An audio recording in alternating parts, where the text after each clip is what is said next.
Olá, boa noite. Sejam bem-vindas.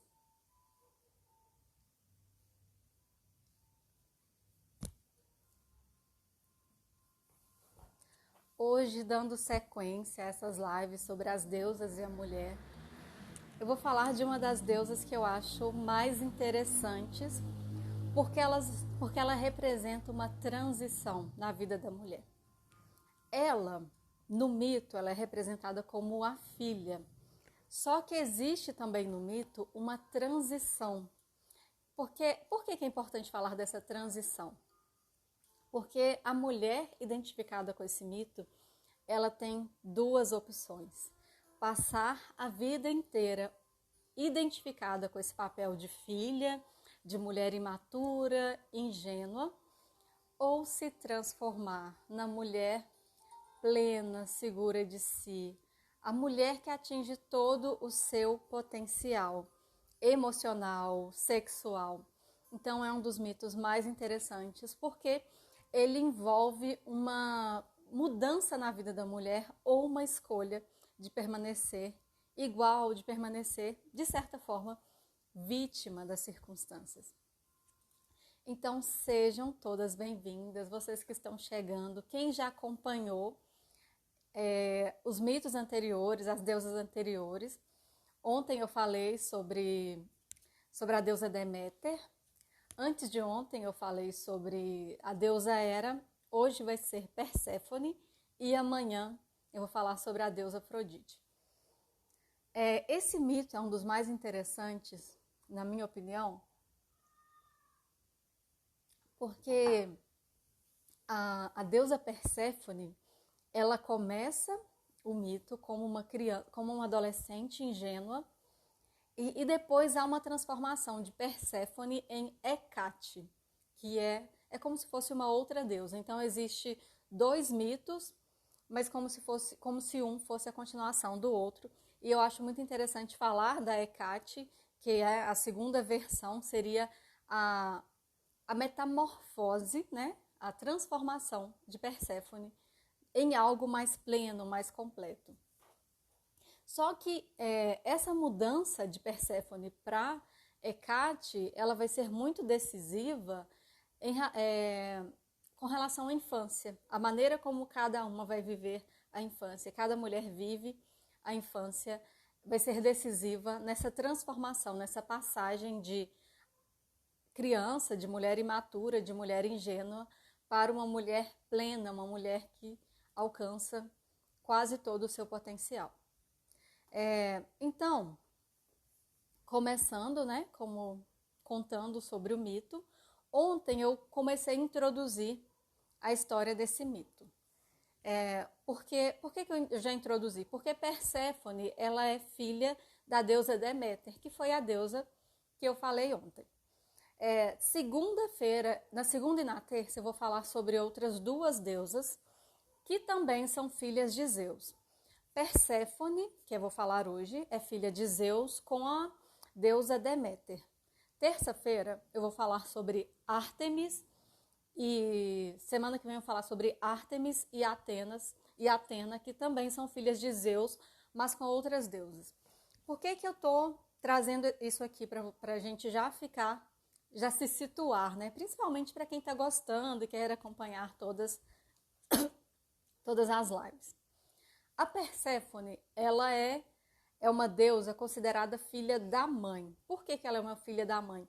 Porque ela tem uma conexão maior com o feminino, com os aspectos femininos. As outras deusas, Ártemis e Atena, é como se elas fossem filhas do pai. Elas são mulheres mais conectadas com o masculino. Por isso que eu acho muito interessante o mito da Perséfone, principalmente para mulheres que querem desenvolver características mais femininas, como a receptividade, como a sensibilidade, a intuição, que também são aspectos femininos. E muitas de nós, eu passei por isso. Durante uma fase da minha vida, eu tinha muito dos aspectos masculinos que são representados por essas deusas Atena e Ártemis. Atena é uma deusa muito racional, ela é a deusa da sabedoria. só que é aquela sabedoria racional. A Perséfone, ela tem a sabedoria da Perséfone, principalmente quando ela passa para a segunda fase, né? Porque, como eu disse aqui, a Perséfone ela tem duas fases, uma fase imatura. Algumas mulheres vão passar a vida inteira fixadas nessa fase e depois eu vou falar qual é o momento de transição dessa mudança. Outras vão passar por uma outra fase, que é uma fase mais plena, mais completa. E aí, é importante para mulheres que querem conectar com esse feminino. Como eu disse, a Perséfone é a filha da mãe. Ela é essa mulher mais conectada com a feminilidade. E a Atena, que eu vou falar depois, e a Ártemis são filhas do pai. Elas são mais identificadas com a masculinidade. Masculinidade no sentido de ter aspectos muito masculinos, como excesso de autonomia, distanciamento emocional, colocar a razão em primeiro lugar e ignorar a emoção. A deusa Atena tem muito disso, dessa característica de ser mais racional. Ela é uma estrategista, né? Então muitas mulheres se tornam estrategistas. Eu acho muito interessante porque quando eu comecei a minha análise, né, a minha psicóloga falava muito isso comigo, que eu tinha o meu aspecto racional, o lógico, era mais desenvolvido que a sensibilidade. Então eu precisava desenvolver esses aspectos mais femininos. Não sei se vocês já ouviram esses termos, né? Ela é uma mulher muito masculinizada. Não é, quando fala que é masculinizada, não quer dizer, não está se tratando de orientação sexual, mas é uma mulher que possui mais características que fazem parte da psique, da psicologia masculina. Então a gente tem disso, existem homens que têm características da psique feminina, que são homens que têm mais sensibilidade, homens que acessam suas emoções com mais facilidade, e existem mulheres que têm características da psique, da psicologia masculina, que são mais racionais, são mais objetivas, mais centradas, menos intuitivas, né? E a intuição é um aspecto do feminino. A nossa cultura, ela foi dividindo a gente, né? Foi primeiro que a gente entendeu, né? Assimilou que a razão é mais importante que a emoção. E agora a gente está vivendo um período na história, um período na humanidade que as pessoas estão entendendo que é preciso rever esse conceito. Que não existe isso de que um é superior ao outro. A gente tem que encontrar o equilíbrio entre os dois. Qual é o ponto de equilíbrio?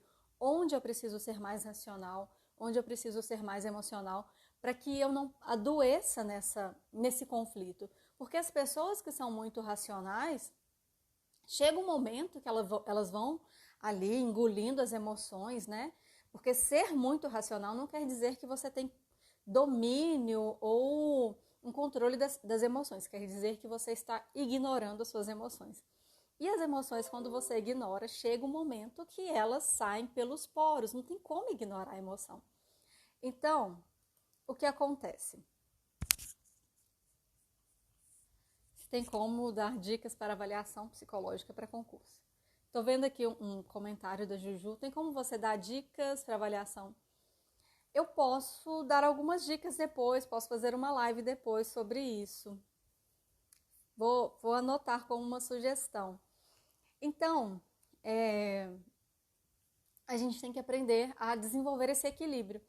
E a Perséfone, ela traz muito dessa característica do feminino, da receptividade, da flexibilidade, que é uma característica feminina. E eu acho que a gente tem que incorporar mais isso, porque muitas mulheres, a gente fica inserida no mercado de trabalho, nessa disputa. A gente entra no mundo dos homens e acaba assumindo comportamentos deles. Então a gente tem que voltar para o feminino. E é exatamente isso que esse mito traz. Então vamos lá. Por que a Perséfone é considerada filha da mãe? Porque ela possui uma ligação mais forte com Deméter do que com o pai dela, Zeus. Geralmente, as mulheres que têm essa identificação com Perséfone são mulheres que tiveram mães superprotetoras, mães excessivamente cuidadoras, né? E pais um tanto ausentes ou opressores. E aí, vou contar para vocês o mito da deusa Perséfone. A Deia, acho que foi a Deia, pediu para falar os nomes das deusas. Depois eu mando para você, eu até compartilhei esses dias no story, mas eu mando para você depois o nome das deusas. Então, a deusa Perséfone, eu comecei a contar ontem, ela foi raptada por Hades. O que aconteceu? Hades, ele é o deus do submundo. O que é o submundo? Dentro de uma análise psicológica do mito, né, e não da história do mito em si, o submundo é como se fosse o nosso mundo inconsciente, o subconsciente. Então, ele era o deus desse mundo inconsciente, do submundo. E aí ele se sentia muito isolado dos outros deuses, porque os outros deuses viviam no Olimpo, né, como se fosse o céu. E ele estava lá sozinho, ele começou a se sentir muito solitário e se apaixonou pela deusa Perséfone, que ainda era uma adolescente. Só que ele sabia que Deméter não aprovaria a união dele com Perséfone, porque se a Perséfone casasse com ele, ela teria que ir para o submundo também. Então, o que ele fez? Ele pediu a Zeus, que era o pai de Perséfone, que aprovasse essa união. A princípio, Zeus não concordou, mas por insistência do irmão, ele acabou cedendo. Por que ele cedeu? Porque, no fundo, ele sabia que o deus Hades estava isolado, ele estava longe dos outros deuses e que dificilmente ele encontraria alguém que aceitaria ir para o submundo com ele. Então, o que ele fez? Ele raptou a Perséfone. Então, quando esse rapto acontece, a Perséfone vai para o submundo e aí ele oferece para ela. Ontem eu contei o mito da Deméter, né? Então a Deméter começa a procurar Perséfone por todo lado e aí ela, como a Deméter é a deusa da fertilidade, que também tem muito a ver com a questão do feminino, o que aconteceu com esse desespero da Deméter? Ela entra em depressão, a terra ficou estéril, então os humanos começaram a passar fome e começaram a ir para o templo dos deuses pedindo uma solução, e Zeus sabia que a única solução seria trazer Perséfone de volta. Só que Hades era muito esperto, o que ele fez? Ele ofereceu uma romã para Perséfone. E Perséfone comeu essa romã. A romã, ela tem um significado muito simbólico no mito, porque se a gente olhar para a romã, ela é cheia daqueles carocinhos, né? Aquelas sementinhas dentro dela, ela se parece muito com o ovário feminino.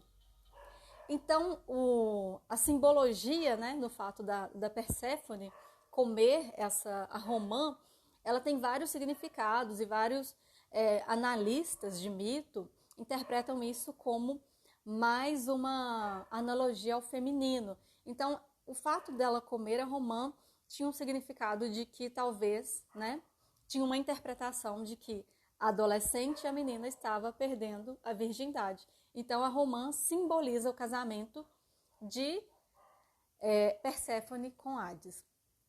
E aí, quando Deméter descobre pergunta, né, para Perséfone se ela havia comido alguma coisa lá no submundo, a Perséfone diz que ela foi forçada por Hades a comer a romã. Mas, na verdade, ela não foi forçada, ela aceitou comer a romã. Então, o que acontece? Perséfone escolheu, ela fez uma escolha. E aí, quando um deus comia algo, né, do submundo, ele passava a pertencer ao submundo.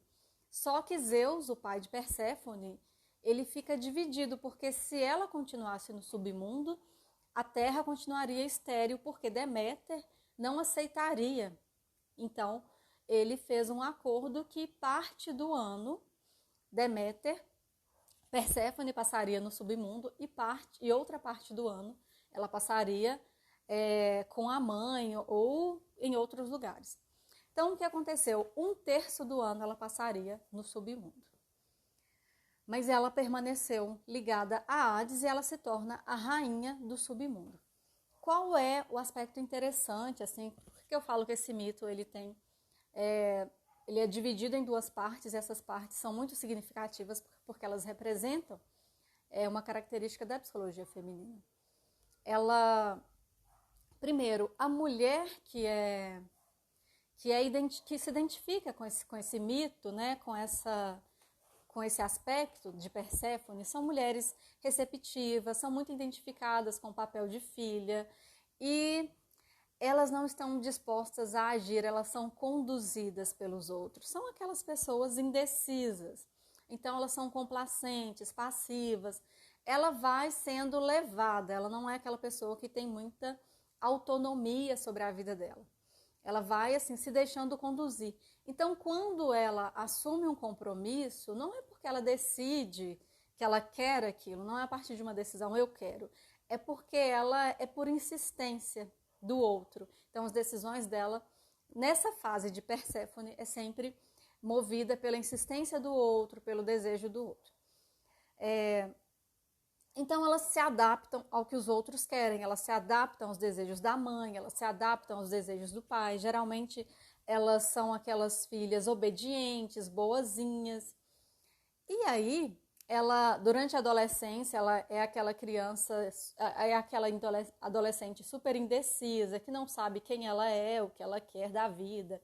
Então ela está sempre seguindo, ela vai onde o vento está levando. Então ela não tem essa autonomia, essa capacidade de decidir. E aí, quando se tornam mulheres, né, ou no final da adolescência também, quando decidem se casar, geralmente elas escolhem parceiros que são aqueles que a mãe não aprovaria. Por que isso? Por que ela escolhe parceiros que provavelmente a mãe não aprovaria?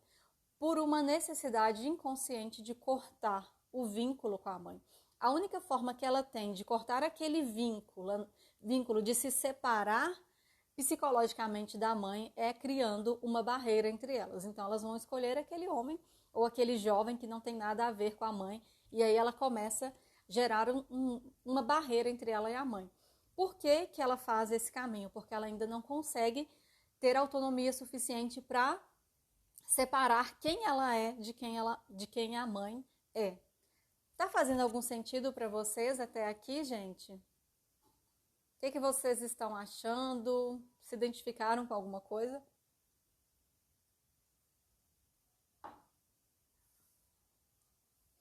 Então, elas vão representar aquelas mulheres que são indecisas, extremamente indecisas, que não sabem o que querem. E quando elas se casam, quando elas aceitam o casamento, geralmente por insistência do homem, do rapaz, vai chegar um momento que elas vão sentir que elas vão jogar na cara do homem.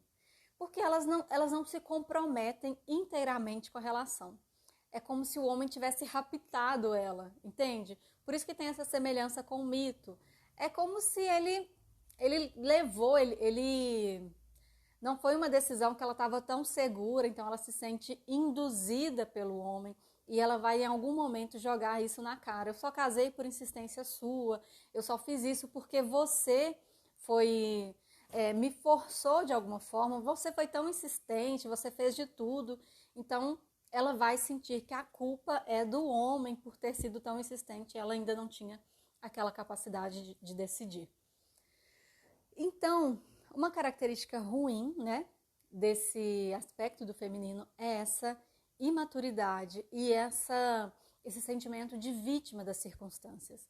Ela vai se sentir vítima da mãe, vítima do pai e depois vítima do marido porque se sentiu de alguma forma forçada a esse compromisso.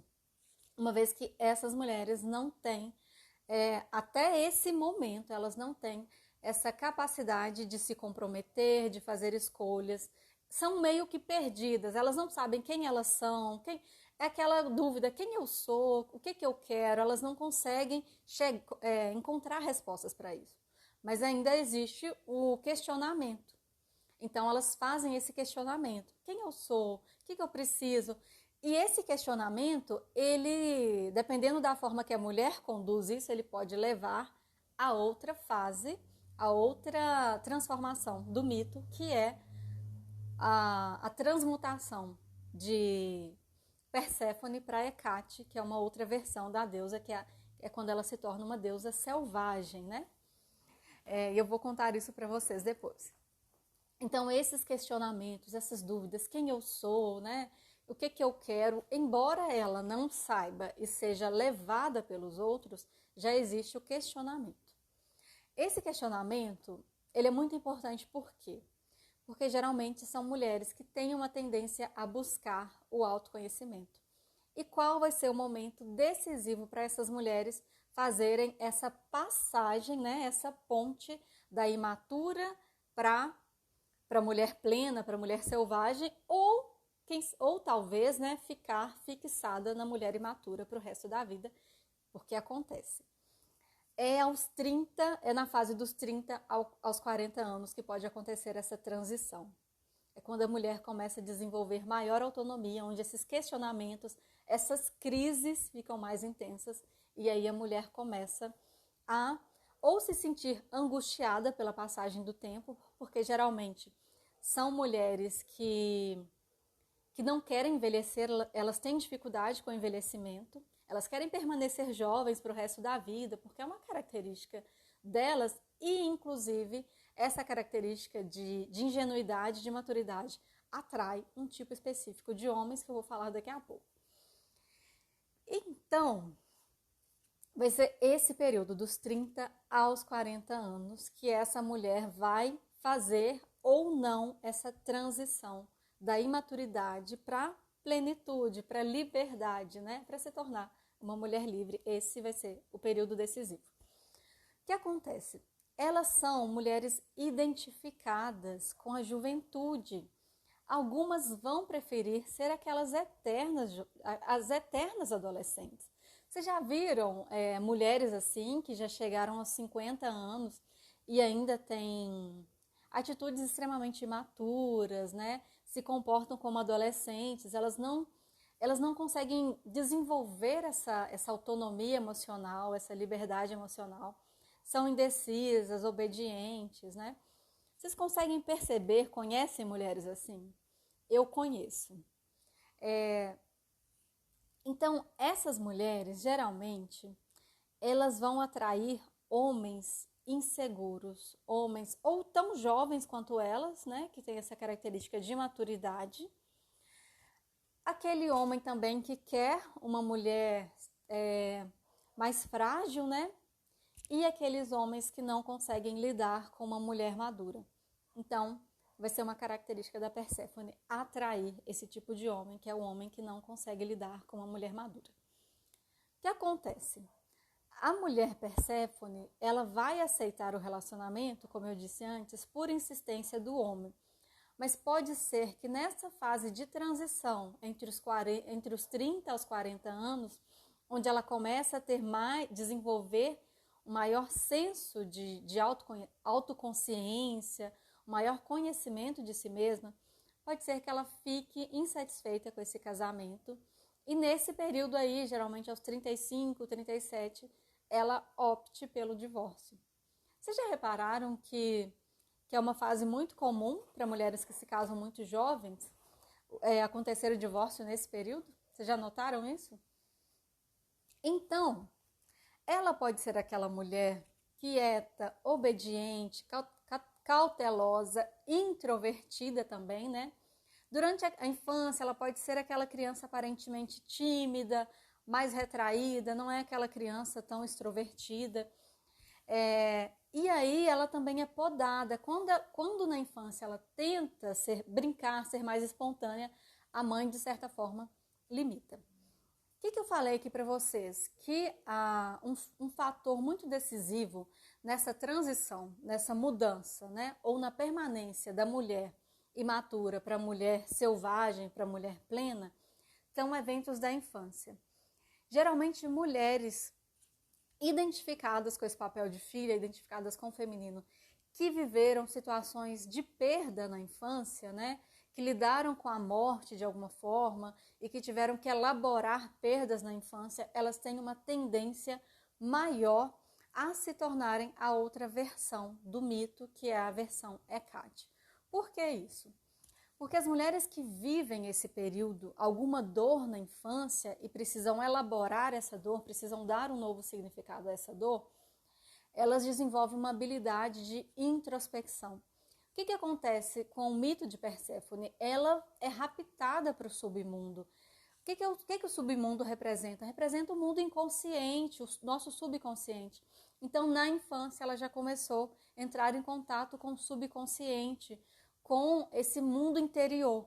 Então, a criança que começa, a menina que começa a ter esse contato com o mundo interior na infância, elas têm uma tendência a se tornarem mulheres mais bem resolvidas nesse período dos 30 aos 40, porque ela já deu um passo em direção à introspecção, ao contato com a angústia, com as dores e a capacidade de ressignificar a dor. Então, o mito da Perséfone representa também os ciclos da vida, os ciclos da mulher. E um ciclo muito importante é o ciclo vida, morte, vida. Por que esse ciclo é importante? Vida, morte, vida. Quer dizer que algumas coisas que vivem, essas coisas são tanto no mundo externo quanto no mundo interno, né? O que é o mundo interno? É o nosso mundo interior. Então, essa compreensão de que algumas coisas do nosso mundo interno, nosso mundo interior, vão viver, mas em algum momento esses aspectos vão morrer e vão nascer outros aspectos que vai contribuir para o seu desenvolvimento. Então, a Perséfone, ela representa essa busca por desenvolvimento, mas ela é como se ela fosse uma chama para o desenvolvimento, para o autoconhecimento, ela é a chama, mas isso vai depender das escolhas da mulher nesse período de crise, tá bom? Quem está acompanhando até aqui, o que vocês estão achando? Está fazendo algum sentido? Então, esse ciclo morte e vida, ele vai aparecer na nossa vida de diversas formas, vai aparecer nas perdas que a gente vive, na perda de um relacionamento.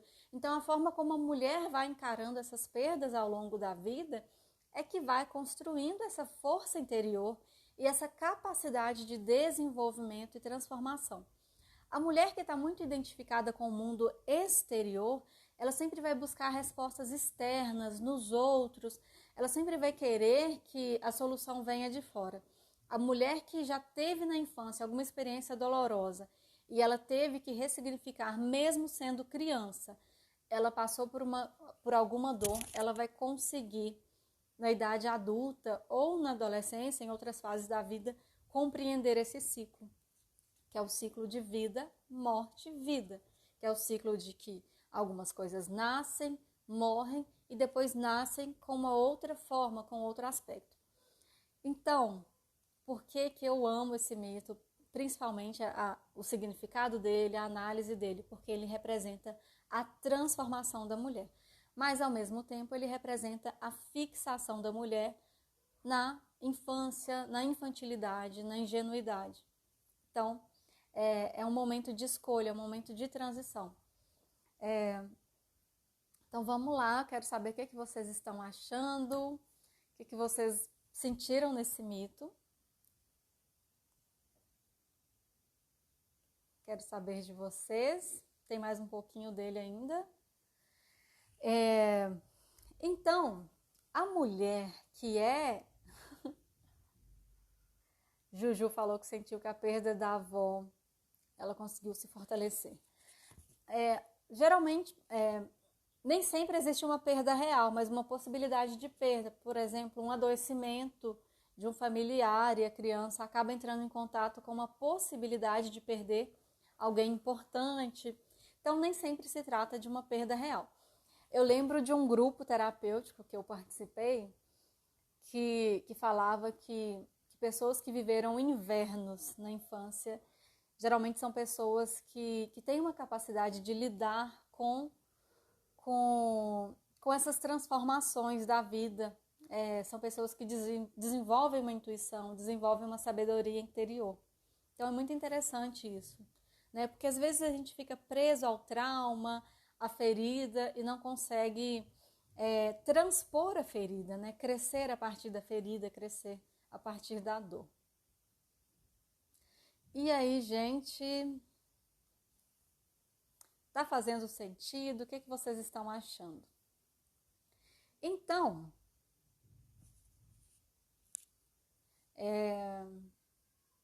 qual é o aspecto positivo dessa deusa, né, da mulher que é identificada com isso? São mulheres atenciosas, receptivas, são mulheres identificadas com o feminino, né? Mas existe um lado negativo que é a imaturidade. Podem permanecer imaturas por uma boa parte da vida ou pela vida toda, se elas não optarem pelo amadurecimento.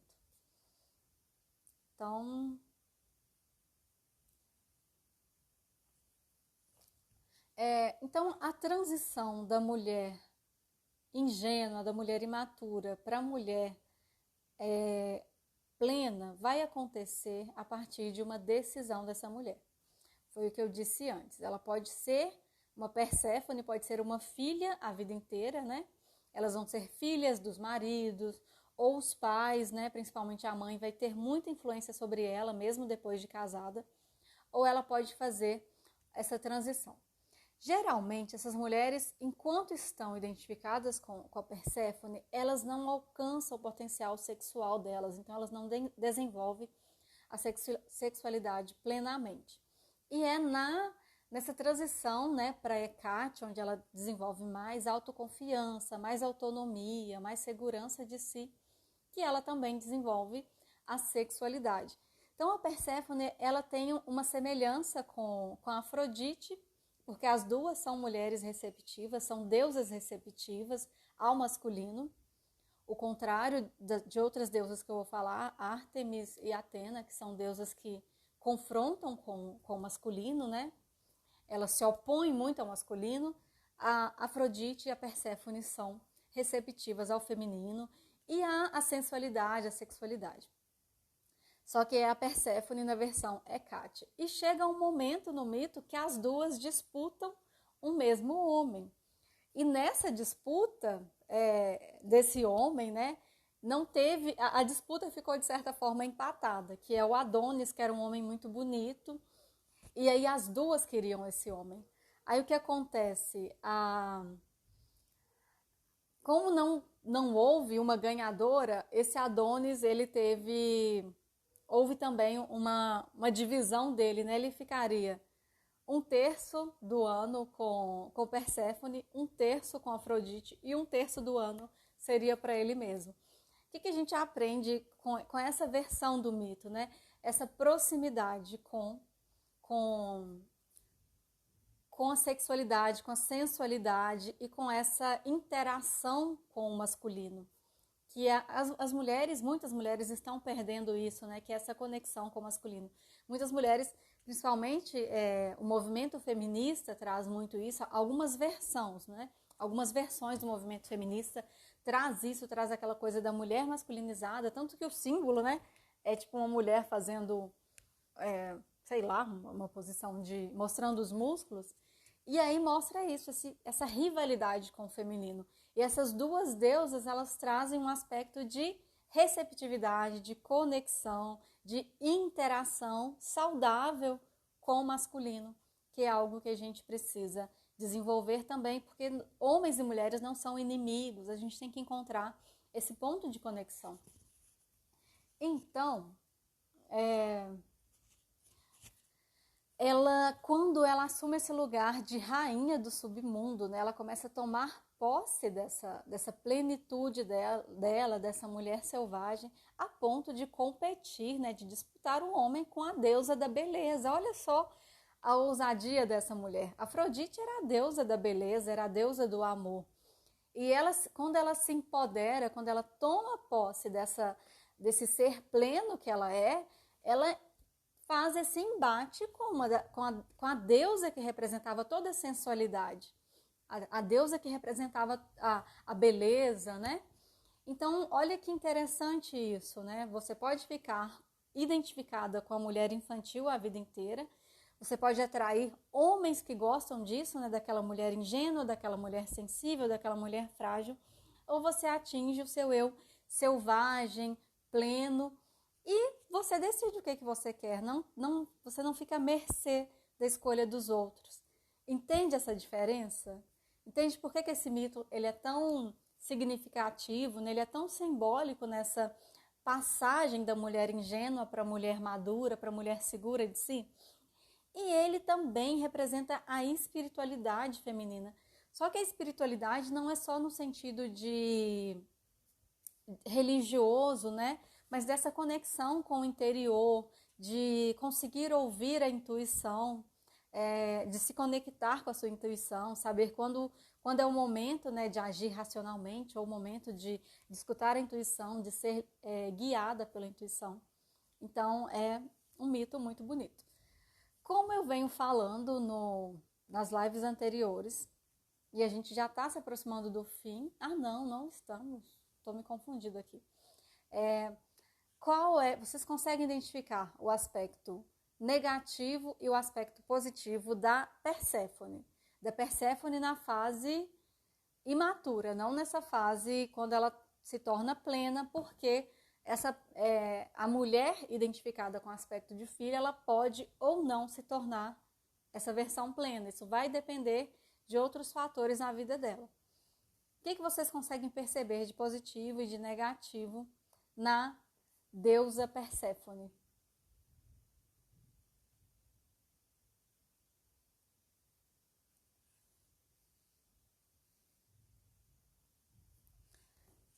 Consegue identificar alguma coisa? Eu vou lendo aqui alguns comentários e quem quiser responde aí para mim.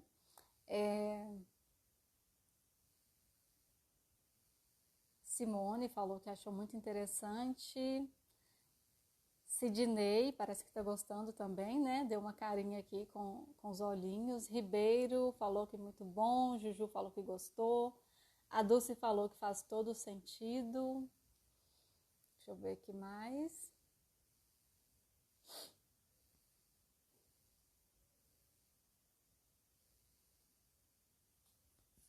Amadurecer é difícil, é uma busca constante, é um desafio, né? É muito confortável permanecer igual, é muito confortável ser vítima das situações. Então, o lado negativo desse mito é isso, né?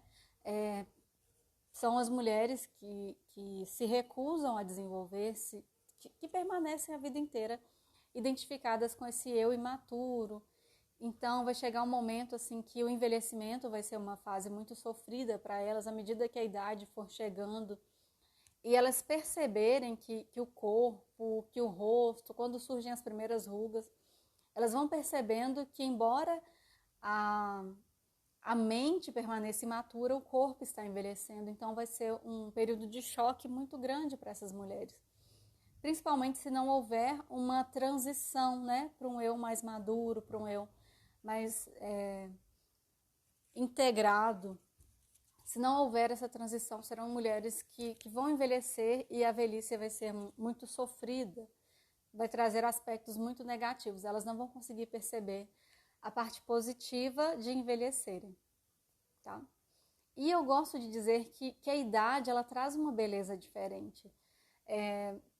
Eu fico pensando assim, fico olhando para trás e lembrando de mim com 20 anos, eu fico pensando, nossa, eu prefiro muito, muito mais o meu eu de hoje, quem eu sou hoje, apesar de já estar aparecendo as primeiras não, né? Algumas linhas de expressão, algumas marquinhas, né? Mas eu percebo que o meu eu de hoje me atrai, me faz me sentir muito melhor comigo do que o meu eu de 10 anos atrás, de 5 anos atrás. Então, é isso. Se você está disposta a passar por esses ciclos, né? Esses ciclos de vida, morte e vida, permitir que alguns aspectos de você morra, né? Para que outros apareçam, é bem semelhante ao mito da fênix. O que acontece com a fênix? Ela explode, né? Ela entra em combustão e depois ela renasce. Então algumas situações a vida vai te forçar a isso, né? A entrar em combustão, deixar que alguns aspectos em você sejam destruídos, sejam eliminados para que outros nasçam. Mas vai depender do quanto você se dispõe a passar por essas transições, por essas transformações. Ribeiro falou que se identificou com algumas coisas. Quando criança, sempre foi introvertida, tímida, mas não passou pela fase da imaturidade, sempre foi muito responsável. Deixa eu ver aqui, o que mais?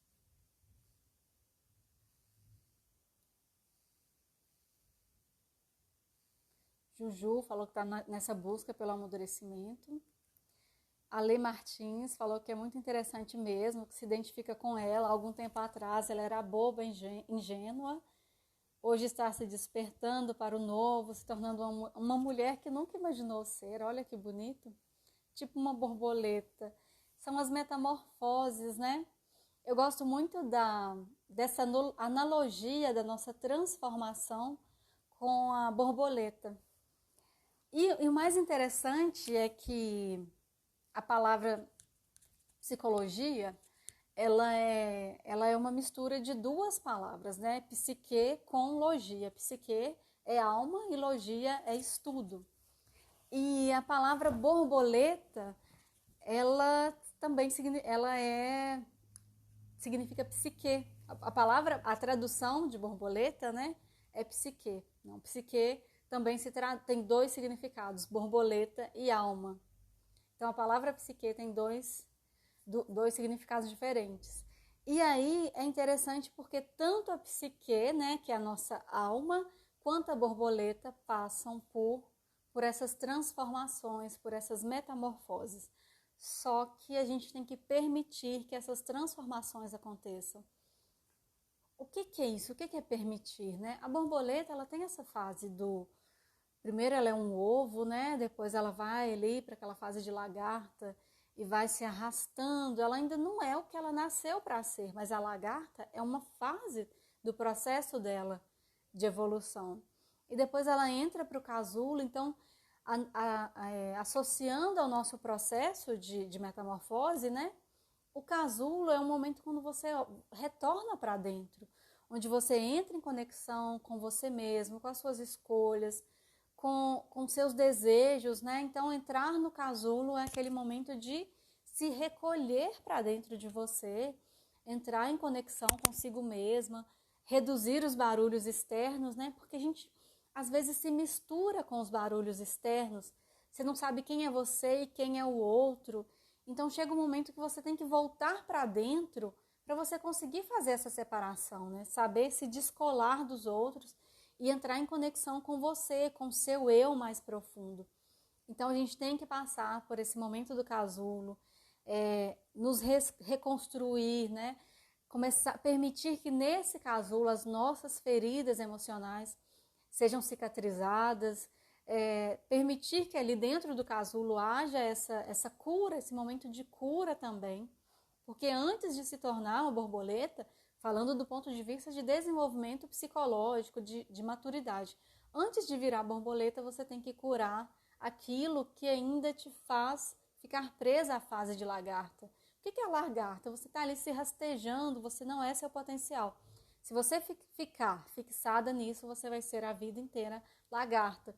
Mas se você permitir enfrentar as dores, né, passar por essa conexão, por essa cura interior, se fortalecer internamente, você vai conseguir romper com esse casulo, curar suas feridas, romper, sair do casulo e se tornar aquilo que você nasceu para ser, atingir todo o seu potencial, toda a sua plenitude.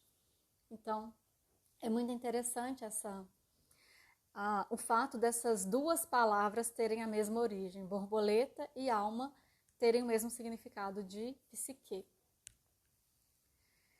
Então, falando em psique, tem um mito que também fala desse processo da mulher se tornar quem ela é. É um processo que na psicologia analítica é chamado processo de individuação, é quando você se torna o seu eu autêntico.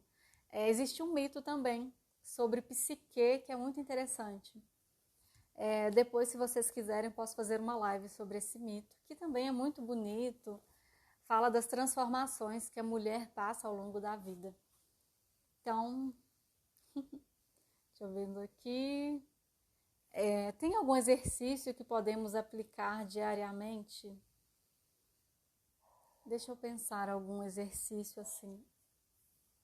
Então, eu vou falar do meu processo individual. Eu posso falar assim, olha, tem um exercício tal, mas eu acho que o exercício, a técnica, tem muito a ver com o momento que você está vivendo. Eu posso te falar um exercício que para mim funciona, mas que para você ele não vai ter o mesmo efeito. Às vezes eu falo com as pessoas, olha, tem muitos livros de autoconhecimento que são bons, mas a pessoa está com tanto barulho externo, ela não está conseguindo nem se concentrar, é tanto estímulo externo, tantas vozes externas, cobranças, pressões, e ela não consegue separar isso, silenciar os pensamentos, então ela não vai conseguir ler. Se eu indicar um exercício que tem é mais introspectivo, também vai gerar essa dificuldade de leitura, de concentração. E então o exercício é muito de acordo com a fase que você está vivendo, com o seu nível emocional, com o que você já avançou até agora, com o que você sabe. Então eu acho complicado falar um exercício aqui. Posso falar da meditação, que eu acho muito interessante. Tem algumas meditações ativas, meditações guiadas, eu acho muito interessante. Eu busquei um processo muito voltado para o feminino. Então eu participei de grupos terapêuticos femininos, participei de grupos sobre sexualidade feminina. Eu fui nessa busca assim, de tudo que estava muito relacionado ao feminino para primeiro eu me conectar com aquilo que resgata a mulher, né? Então eu passei muito por isso. Eu vou pensar em algum exercício que seja mais que dê para pessoas em níveis diferentes de desenvolvimento fazerem, e eu conto para vocês depois. Eu vou pensar, não tenho essa resposta agora, mas vou pensar e depois eu conto para vocês, tá? Simone está falando parabéns, muitíssimo interessante, estarei ligadinha nas próximas. Amanhã vai ser Afrodite, tá, gente?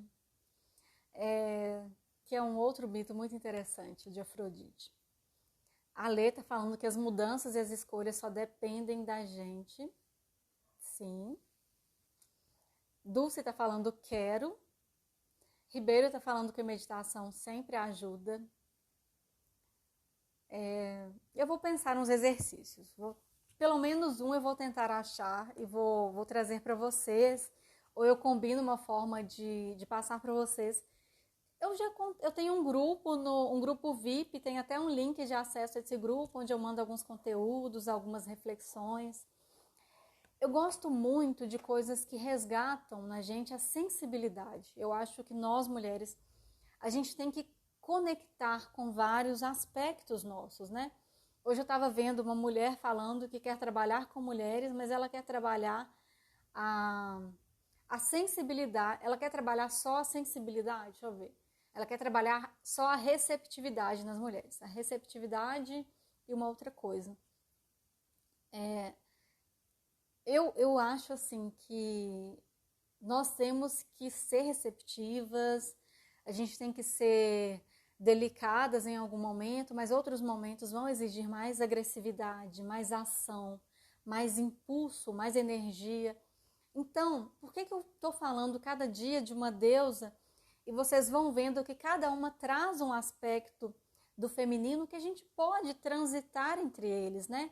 Em algum momento você pode ter algo da deusa Hera. O que eu falei da deusa Hera? A deusa Hera era vingativa, mas ela era aquela mulher que preza pela família, né? Por uma boa imagem. Ela é aquela mulher, é a matriarca, mas ela é uma mulher também que ela teve um papel muito significativo no mito de Hércules, que é a partir dos desafios de Hera que Hércules se desenvolve. Antes da Hera estar ali implicando com ele, vingando dele, ele era um semideus comum. Com a atuação de Hera, ele se transforma num semideus, num herói. Então tem isso, né, daquela mulher que faz os outros crescerem, que ela é um impulso de transformação para os outros. E depois vem a Deméter, que é aquela mãezona, ela é protetora, mas ela é generosa. Ela dá aos outros, ela contribui, ela agrega. Hoje eu estou falando de Perséfone, que é receptiva, que que ela conecta com o masculino, que ela, embora ela tenha esse aspecto de ingenuidade, ela também representa a transformação da mulher, né? Então, cada deusa que eu estou falando aqui, ela traz um aspecto do feminino que é muito positivo. Depois eu vou falar de Afrodite, que tem também algumas peculiaridades, não vou adiantar, vou deixar para vocês assistirem. E depois a Atena, que é muito racional, que traz a questão da inteligência. Então, só adiantando um pouquinho. Mas cada uma tem algo que a gente precisa incorporar. E aí a gente vai transitando por isso, porque cada momento da vida requer uma abordagem diferente. Não tem como você ser o tempo todo flexível, alguns momentos você vai ter que ser mais decisiva, mais firme, que é uma característica de Hera. A Hera é firme, às vezes ela é agressiva, mas é aquela coisa de se adaptar à situação, de ter essa flexibilidade, de entender assim, qual versão de mim essa situação requer. Compreendem isso? Conseguem ter essa percepção? De que você não tem que ser estática, né? Para todos os momentos, a mesma postura. Você pode transitar entre a mulher sensual ou entre a mulher inteligente, a mulher que se dá bem, se desenvolve bem no meio profissional, ou aquela mulher livre, conectada com a natureza, que é Artemis, que eu vou falar depois. Então você pode transitar entre todas elas. A Dulce está falando que vai assistir às lives que perdeu. Então, eu já falei de Hera e de Deméter ontem e hoje. Deixa eu ver, terça e quinta. E aí, vou continuar aqui falando das outras. Então, o que eu acho importante assim? A gente tem que buscar coisas que nos conectam com o feminino. E eu vou falando disso, tentando trazer isso um pouco nas lives. Quando eu falar de Artemis, eu vou falar de algumas coisas que conectam com o feminino, com alguns aspectos dela. Então, quem percebeu que ainda não tem, né, essa característica de Perséfone muito desenvolvida, o que você precisa para desenvolver esse aspecto que a Perséfone representa? Primeiro é começar a desenvolver mais flexibilidade. Se você é muito 8 ou 80, é começar a desconstruir isso. A vida nem sempre é 8 ou 80, em alguns momentos você vai ter que encontrar o caminho do meio. Começar a estar mais atenta às suas emoções, ouvir o seu coração, ouvir o seu corpo, cultivar a relação com a mãe. Se essa relação está ferida, começar a entrar em contato com essa mãe, perdoar essa mãe. Talvez essa mãe, em algum momento, ela foi uma mãe opressora, uma mãe que te proibiu de desenvolver, né, algum aspecto da sua vida, principalmente em relação aos homens, porque a Deméter, ela queria que a filha fosse a vida inteira ingênua. E aí foi preciso essa intervenção, essa introdução do Hades, né, mesmo que raptando Perséfone, mas foi um caminho para que a Perséfone saísse do lugar de menina e se transformasse na mulher. Então, é isso, perdoar a sua mãe por alguns momentos ela ter te podado dessa conexão com o masculino, perdoar por alguns momentos talvez ela ter podado sua sexualidade, porque essa mãe queria que você fosse eternamente a filhinha, né? Talvez uma filha dependente. Então, se você quer conectar isso, esse feminino, desenvolver mais esse feminino, você tem que se conectar e perdoar as mulheres da sua descendência. O que é isso, né?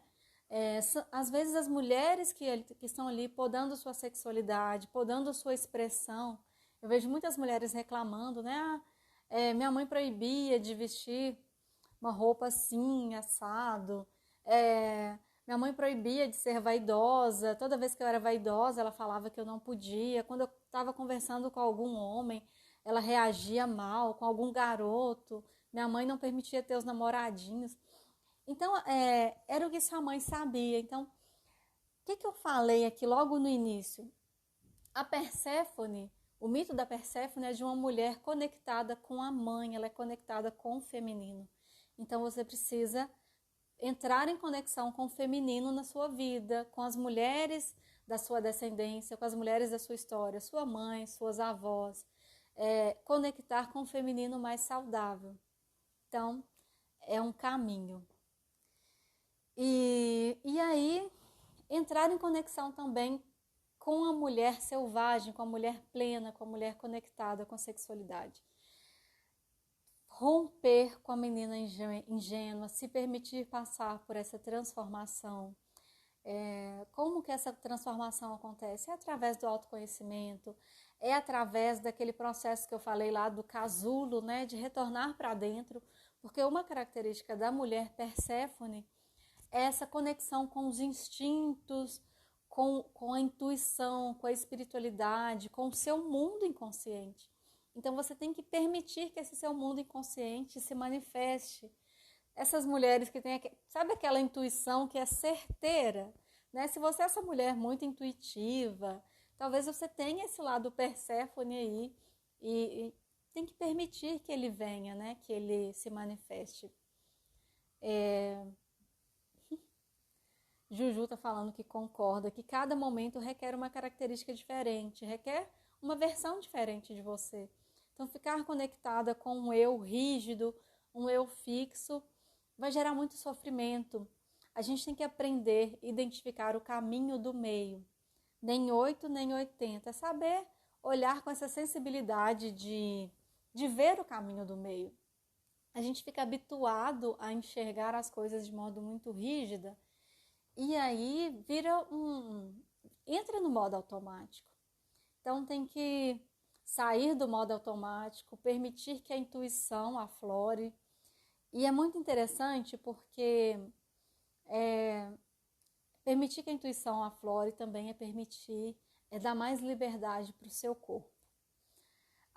Estou lembrando aqui de um exercício, foi a Juju que perguntou um exercício. É a dança, Juju. A dança é uma forma de conexão com o feminino e uma manifestação corporal. Por que a dança é importante? A razão ela está ligada à mente, ao pensamento. A intuição ela está ligada ao coração, ao corpo. Então, o que eu falei? Uma característica do masculino é a maior racionalidade e do feminino é a emoção, é a intuição. Então, o homem é racional e tem uma função predominante que é o pensamento, e a mulher é emocional e tem a função da intuição. O que acontece? O nosso corpo, ele manifesta as nossas emoções.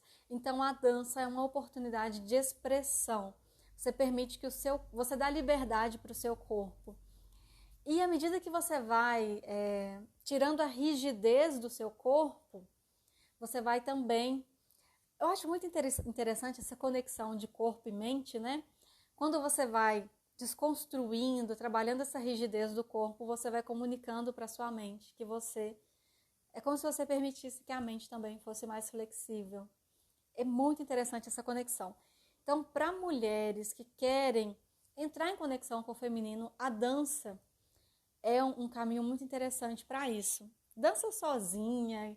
Agora não tem como fazer aulas de dança, né? Mas tem alguns vídeos interessantes de dança do ventre, outros tipos de dança. A dança é um exercício muito bacana para você permitir que o seu corpo seja mais expressivo. O que está acontecendo? A gente está deixando o corpo mais enrijecido, né? Os nossos hábitos diários estão endurecendo o nosso corpo e, de certa forma, também as nossas emoções, porque o nosso corpo, ele é também emocional. Então, gente, em outro momento eu vou falar mais sobre isso, talvez numa live sobre sexualidade eu fale mais sobre isso. Meu tempo está acabando, um grande abraço a todas, obrigada por ficarem até agora. Não se esqueçam de se inscreverem na minha aula, no meu evento online, dia 8 de outubro, o link está na bio. Um abraço para todas, até amanhã.